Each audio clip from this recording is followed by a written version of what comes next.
الحمد لله وحده والصلاة والسلام على من لا نبي بعده وآله وصحبه ومن والاه. أسأل الله العظيم رب العرش الكريم أن يجعلني وإياكم من الذين يستمعون القول فيتبعون أحسنه. إخلاص العمل የዛሬው የኹጥባው ርዕሱ ስለ ኢኽላስ ነው።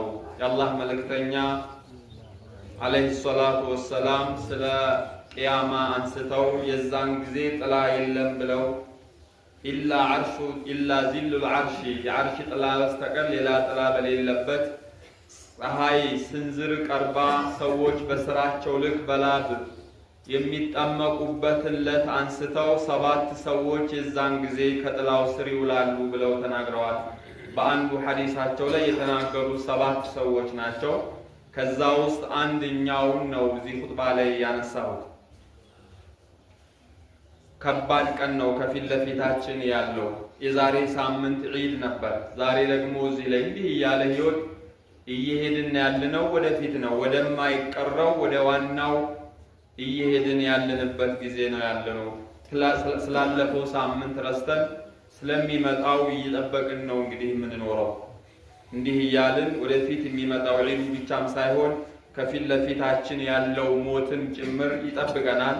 ሁላችንም ወደዛው ነው ጉዟችን። ለዛን ጊዜ የሚሆን ስራ መስራት አሁን ባለንበት እድሜ ላይ ነው። በዛሬዋ ዕለት ትላንት አልፏል፣ ነገንም አናውቅም። ዛሬን ብቻ ነው የኛ እድል መጠቀም ያለብን።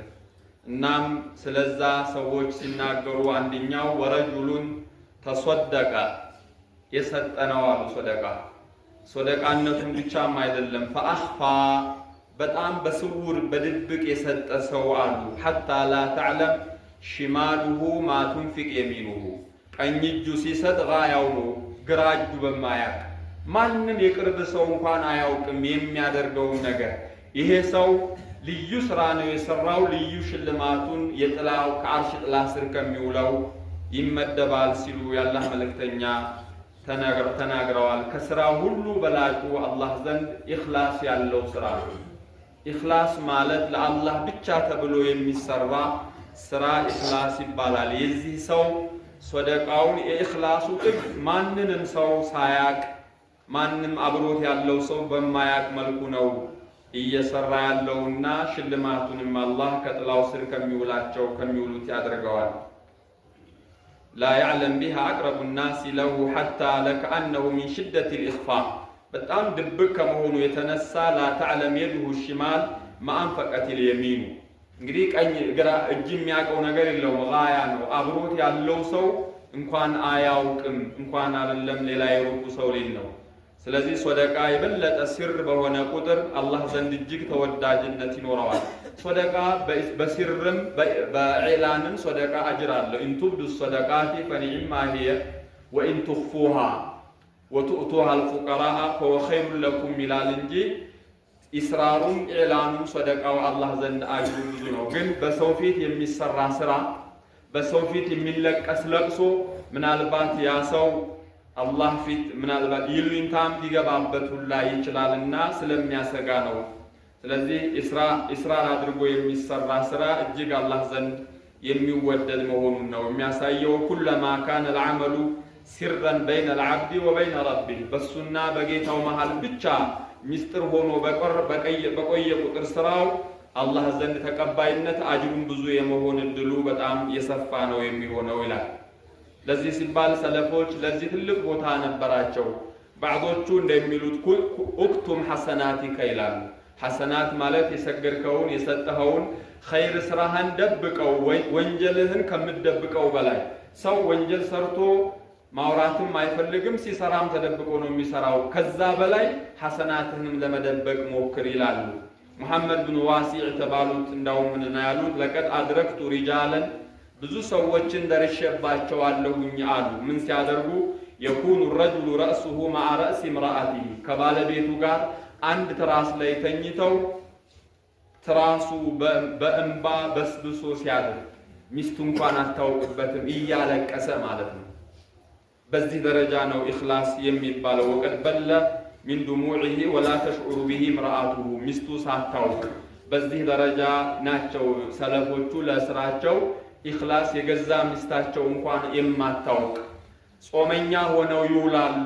ወደ ስራ ሲሄዱ በአገልግል ምሳቸውን አስቆጥረው ይሄዳሉ።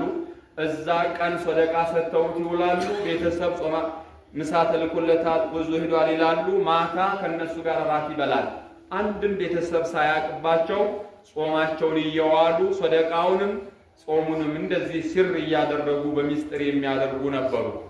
ይሄ ነው አሁን የሚያስፈልገን። እኛ እንዲህ አይነቶቹን ታሪኮች መስማት ያስፈልገናል። ዛሬ በእጃችን ላይ ብዙ ገንዘብ ሊኖር ይችላል፣ ብዙ ነገሮችን ልናደርግ እንችላለን። ግን ኢኽላስ ከጎደለው የመብዛት ጥቅም የለውምና አላህ ዘንድ ይህንን ነው የሚሉት። አብዱላህ ብን ሙባረክ የሚባሉ ታላቁ ሙሐዲስ ሀብታምም ናቸው፣ ሙጃሂድም ናቸው፣ ዓሊምም ናቸው። ሁሉን አሟልቶ የሰጣቸው ተምሳሌት የሆኑ ናቸውና አንድ ወጣት በየጊዜው እየመጣ ከሳቸው ጋር ቂርአት ሐዲስ ያዳምጥ ነበር። የሆነ ጊዜ ላይ አጡት። የት ሄደ ያ ልጅ ሲሉ አረ ወደ 10 ምናምን ሺህ የሚሆን ወደ 70 ሺህ ነው የሚሉ ብዙ ገንዘብ የሰውዳ ነበረበት ታስሮ ነው አሏቸው። በሚስጥር ሄደው ባለዳውን ፈልገው ገንዘብ አላቸው፣ ሀብታም ናቸው። ሀብታም ብቻም አይደለም ሲበዛ ቸር ናቸው። አብዱላህ ብን ሙባረክ ሰውየውን አስጠርተው በህይወት እስካሉ ለአንድ ሰው እንዳተነፍስ ብለው ብሩን ክፍል አድርገውለት በጎን ልጃቸው ያደረሳቸው እንዲወጣ አድርገውት ሲመጣ የት ጠፍተህ ነው አሉት። ምንም በማያውቅ እሳቸው ያውቃሉ፣ ኬዙን ያስወጡት እሳቸው ናቸው። ምንም ነገር እንዳይታወቅ እኔ አላቅም፣ ዕዳ ነበረብኝ ታስሬ አማላቀው ሰው ሊያከፍሉልኝ ወጥቼ ነው የመጣሁት አላቸው። አልሐምዱሊላህ በል እንኳን ወጣ፣ ዋናው እሱ ነው አሉት። ሚስጥር ማድረግ ማለት ይሄ ነው። ዛሬ እኛ የምናደርገውና የነሱ በጣም የተለያየ ነገር ነው ለማለት ነው። ኢህሳኑን ቢኸፋ ብዙ ነገር ነው እያደረጉ ያሉት። ሁሉ ነገር በሚስጥር ነበረ የሚያደርጉ። ዛሬ እኛ ትንሽ ነገር ሰርተን ለይውልን እንላለን። ጾመኛ ሆኖ የዋለ እንደሆነ አቤት ዛሬ ውሃ ጥሙ፣ ፀሐዩ ዛሬ ለየት ያለ ነው ይላል። ለሊት ሞከር አድርጎም ከሆነ እንደው ለሊት አልተኛሁም ነበር ይላል። ስማልኝ እኮ እያለ ነው፣ ሶድቅ ያለሁኝም እያለ ነው። ገንዘብ ይሁን ነገር አድርጎ ዛሬ የሆነ መዋጮ ነበረ እዛ ላይ እንዲህ አድርገን ስማልኝ ስንት አረክ ስንሰጥህ እንዲባልና እንዲወራለት የሚፈልግ ማለት ነው። ይሄ አያስፈልገውም፣ ምንም ጥቅም የለውም። ለአላህ ተብሎ የተሰራ ስራ ለማንም መወራትም የሌለበት ነው። ኦክቱም ሐሰናቲከ አሸደ ሚማ ተክቱሙ ሰይአቲከ፣ ወንጀልህን ከምትደብቀው በላይ ኸይር ስራህን ነው ለመደበቅ መሞከር የሚባለው ነገር ነውና ልዩነቱ በዚህ ደረጃ ነው ያለው። አልይ ብን ሁሰይን ይባላሉ። የአልይ ብን ሁሰይን ልጅ የሆኑት ማለት ነው። የነብዩ የልጅ ልጅ የሆኑት ዘይኑል አቢዲን ነው የሚባሉት። ባለሀብት ናቸው። ብዙ ገንዘብ አላቸውና ምንም ሲያደርጉ አይታይም። አንዳንድ አፈኛ ሰው እንዳውም ይሄ ሰው ገንዘብ ሰብስቦ ሰደቃ አይሰጥ እያሉ እስከ ማማት ይደርሱባቸው የነበሩ ዘይኑል አቢዲን የታወቁት ታላቁ አቢድ ያደርጉት የነበረው ስራ ግን እሳቸው ማንም አያውቅም እንጂ ገንዘባቸው ሙሉ ሰደቃ ላይ ይውል ነበረ። ለሊት ሲሆን ሰው ሲተኛ ጸጥ ረጭ ሲል በትካሻቸው ተሸክመው በየቤቱ 100 ቤት ነበር ይላሉ። በመዲና ዙሪያ ላይ 100 ደሃ ቤት ወጪ የሚሸፍኑ እሳቸው ነበሩ። ወላ እንኳን ሌላ ሰው ቀርቶ የሚሰጡ ሰዎች ማን እንዳመጣላቸው እንኳን አያውቁ። 100 ቤተሰብ 100 አባወራ ወጪ ይሸፍኑ የነበሩ ናቸው። ሌላው ሰው ግን ምንም የማይሰጥ ስስታም ብለው እስኪያወሩባቸው ድረስ የነበሩ ናቸው። ዘይኑል አቢዲን አልይ ብን ሁሰይን። ይሄ ሁላ የታወቀው መቼ ነው? ሲሞቱ ነው።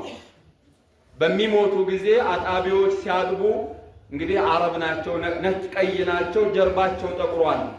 እንግዲህ መስጠት ብቻም አይደለም የሚሸከሙትም ጭምር በየቤቱ ያደርሱት የነበረው እነሱ ነበሩ። የሚሰጡት ደሃዎች አያውቁም ማን እንዳመጣላቸው። ያገኙታል፣ ያነሳሉ፣ ይበላሉ። እንኳን የሚሰጠው ሰው እንኳን ሌላው ሰው ሊያቅ የሚሰጠው ሰው እንኳን አያውቀው ነበር። ኢኽላስ ማለት ይሄ ነው። ወረጁሉን ተሰደቀ ቢሽማሊሂ ፈአኽፋ ቅድም የቀራሁት ሐዲስ ማለት ነው። ቀኝ እጁ የሰጠውን የግራ እጁ በማያውቅ ያክል ሰደቃ የሰጠ ሰው ይሄ ሰው ፊ ዚሊ ዐርሽ ረሕማን ይውላል ማለት ይሄው አንድኛው የዚህ አይነት ሰው ናቸው። ሲታጠብ ሰውነታቸው በልዞ ጠቁሯል ጀርባቸው። ምንድነው ብሎ ሲጠና ይሄ እንግዲህ አህዮች ወይም ደግሞ ሸክም የሚሸከም ሰው አስቡት፣ ብዙ ጊዜ ሲሸከም ያ ሰውነቱ እየጠቆረ እየበለዘ ይመጣል። ሲሸከሙበት የነበረው ነው ማለት ነው። የት ያደርጉት እንደነበረ እነዛ ምስኪኖች የመዲና ድሃዎች ከዛ በኋላ የሚፈቅዳቸው ሲያጡ ለካ ሲፈቅዳቸው የነበሩት ዘይኑል አቢዲን አሊ ኢብኑ ሁሰይን ነበሩ። ኢኽላስ ማለት በዚህ ጥግ ሲደርስ ነው ማለት ነው። ካለን ገንዘብ ላይ ትንሽ ማስቀደም መቻል ያለብን በዚህ ጊዜያችን ላይ ነው ያለነው። የቁሉ ኢብኑ አደም ማሊ ማሊ፣ ገንዘቤ ገንዘቤ ይላል። ምን ገንዘብ አለ? ገንዘብህ ለብሰህ የጨረስከው በልተህ የጨረስከውና ሶድቀህ ያሳለፍከው እንጂ ሌላ ያንተ ገንዘብ እኮ አይደለም። የቀረው ገንዘብህማ ውርስ ነው ለወራሽ የሚተው እንጂ ያንተ ገንዘብ ወይ የበላኸው ወይ የለበስከው ወይ ደግሞ እንዲህ ብላ ያስቀደምካት ካልሆነች በስተቀር ብለው የአላህ መልእክተኛ አለይሂ ሰላቱ ወሰላም ነግረውናል። ስለዚህ ከፊት ለፊታችን ያለው ቂያማ አኺራ የሚባለው ሞት ከፊት ለፊታችን የማይቀር ነገር ነው። ለዛ የሚያስፈልገን የክፉለት የሚሆነን ቀብር ላይ የሚደርስልን ሶደቃ ኻፊ ምስጢራዊ የሆነ ሶደቃ ያስፈልጋል። ፊ ሶሒህ ቡኻሪም የተዘገበው ሐዲስ ይህንን ያሳያል። ሰለፎች ለሰደቃቸውን ኢኽፋ ለማድረግ የሚያደርጉትን ጥረት አንድ ሰው ነበረ ይላል። ሌሊት ነው ሰደቃ ሲሰጥ አጋጣሚ ሌባ እጅ ወድቋል። አንድ ምስኪን አገኙ ብሎ ለሌባ ሰጠው።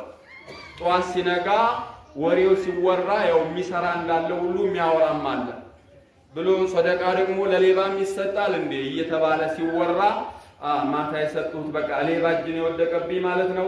ፈሊላሂ አልሐምድ ሞክራለሁ ሌላ እኔስ ለሚስኪን ይደርሳል ብዬ ነበር። አላህ የሻው ነገር ነበር።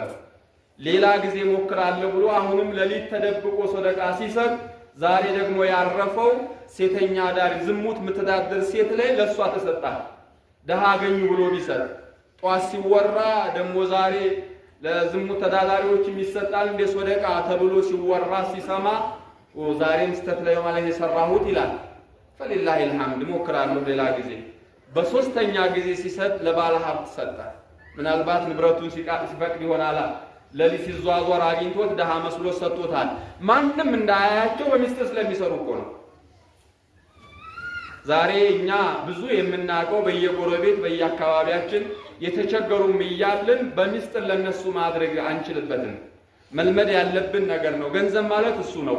ገንዘብ ሰደቃ ገንዘብን አያጎልም። የአላህ መልእክተኛ ምለዋል። ማነቀሶ ማሉ ሚን ሰደቃ ተአምር ነው ይሄ። ገንዘብ በመስጠት የማያልቅ መሆኑን የአላህ መልእክተኛ ምለው ነው የነገሩ። አያልቅም አብሽሩ። ጧት ጧት ፀሐይ በወጣ ቁጥር ሁለት መላእክቶች ዱዓ ያደርጋሉ። ዱዓ አድርግልኝ የለም እንደ ያገኘውን ሁሉ መላእክታ ዱዓ ያደርጋል። አላሁመ አዕጢ ሙንፊቀን ኸለፈን ይላል። ሰጭን ተካው ብሎ የሚያደርጋል። አላሁመ አምሲክ ሙምሲከን ተለፈን ደግሞ ያኛው ቋጣሪውን ደግሞ አጥፋበት ብሎ የሚል አንተ ትቋጥራለህ፣ ያፈሳል፣ ቀዳዳው ይለቅብሃል፣ ወጪ የምታወጣበት ይለቅብሃል። ያኛው ግን በኪስ ያለው በረካ ነው። ገንዘብ ማለት ብዛት አይደለም፣ በረካ ነው። ያለህን ገንዘብ ጥጥ አድርገህ ለልጆች ሳተው በሽተኛ ሆነ ገንዘብን ጭጭ አድርገህ ልጆችን ደሃ አድርገህ መሄድም አለ። በረካ ከሌለው ምን ያደርጋል? ሰብስበህ ላትድንበት ታክመህ ብቻ ለሐኪም አብልተው የምትሄድ እና ገንዘብ ሰደቃ ገንዘብን አያባክንም። ለባለ ሀብቱ ደርሶ ሲያገኘው እንግዲህ እኔ አቅሜን አድርጌያለሁ ብሎ ዝም ሲል ፈናዳ ሙናዲን ይላል። ያንን ሰው አላህ ሰደቃህን ተቀብሎሃል የሚል ለደሃም ማን ነው ለሌባም ቢደርስ ለዝሙት ተዳዳሪዋም ቢደርስ ለሀብታሙም ቢሆን ሰደቃ ተቀባይነት አግኝቷል። ምናልባት ሌባውም ሲሰርቅ የነበረው ቸግሮት ነበር፣ ከሌብነት ቆመ። ገንዘብ ሲያገኝ ሌብነቱን ተወ። ያቺ በዝሙት ታድር የነበረችውም ቸግሯት ነበር፣ ገንዘብ ስታገኝ ገላዋን ሸጣ መኖሩን ተወች። ሀብታሙም ሰው እንዲህ ለሊት እየዞረ ሰደቃ ይሰጣል፣ እኔ ገንዘብ እየሰበሰብኩ ብሎ ሰደቃ መስጠት ጀመረ።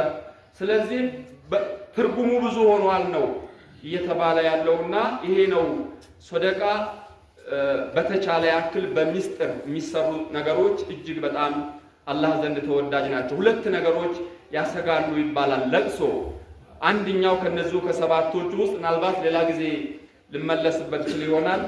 ወረጁሉን ዘከረ አላህ ኻሊየን ፈፋዶት ዐይናሁ፣ ብቻውን ማንም በሌለበት ጨለማም ይሁን ምንም ይሁን አላህን አስቦ ቅድም እንደተባለው ከጎኑ ሚስቱ እንኳን በማታቅበት ያክል አላህን በማሰብ አኺራን በመፍራት እንባውን ረግፍ ያደረገም ሰው ከጥላ ስር ይውላል የተባለው አንደኛው እሱ ነው። ሁለት ነገሮች በሰው ፊት ሲሆኑ ያሰጋሉ ይባላል። ለቅሶና ስጦታ። ለቅሶም በሰው ፊት እናለቅስ ይሆናል። እሱም ቀርቷል። ዛሬ በየተራዊሁ ላይ በየቁኑት ላይ ይለቀስ ነበር። እሱ ራሱ ደረቀ።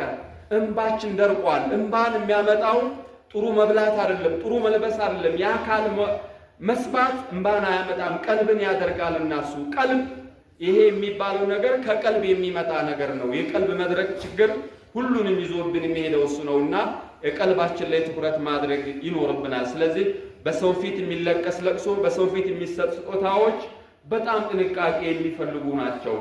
እሰይ መባል ይመጣል። ሪያዋ ትገባለች። ትንሽ ናት። አኽፋ ሚን ደቢቢ ነምሊ የአላህ መልእክተኛ ሲናገሩ የሽርክ አልኸፊይ ብለው ሲናገሩ ሪያ የሚባለው ማንም ሰው አያውቀውም፣ ሰውየው ራሱ አያውቀውም። ሚን ደቢቢ ነምሊ ማለት አላ በሴራሚክ ላይ በጥቁር ሴራሚክ ላይ ጩጫን በጨለማ ስትሄድ ያላትን ኮቴ ከዛ የረቀቀ ነው ብለው ነገለጹት ያላህ መልእክተኛ። ምን ይሰማል በዛ ላይ? በጫማህን ብትሄድ አይሰማም። ኮሽኮሽ የሚል ነገር የለው ሴራሚክ በጨለማ ሲሆን፣ በዚህ ላይ ጩጫን ጉንዳን ስትሆን ምን ኮቴ ያላት እና ያሰጋል። በተቻለ ያክል የምንሰራው ነገር ሁሉ ብታንስም ፍሬ ካላት እሷ ናት አላህ ዘንድ የምትጠቅመው። الله كمخلصوቹ الله ያድርገን።